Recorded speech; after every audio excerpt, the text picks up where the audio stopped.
ပြန်လာမလဲငါမျောနေပါတယ်အတွေ့အမြင်ရှိတယ်ဘယ်ချိန်ပြန်လာမလဲငါမျောနေပါတယ်အတွေ့အမြင်ရှိတယ်ပြန်လာပါတော့ခွေရမနာကျင်စေငါလေးတဲ့ရောက်တဲ့နမောရနိုင်လို့နေ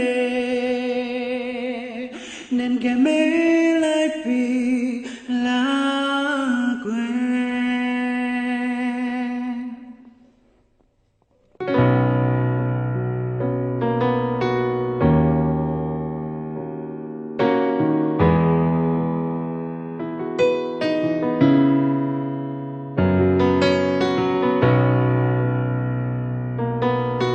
ပြန်လာလို့မရတော့တဲ့အဝေးဆုံးလမ်းကိုပြန်ရောက်နေ။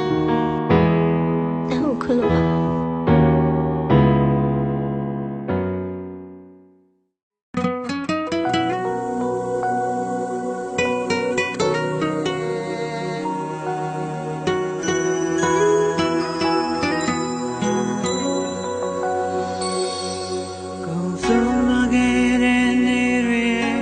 ပြန်မရတော့မှ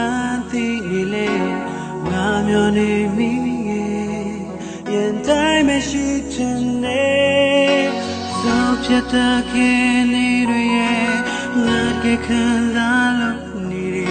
အရှင်လိုဘုံမျိုးပဲငါရှိသချင်နေ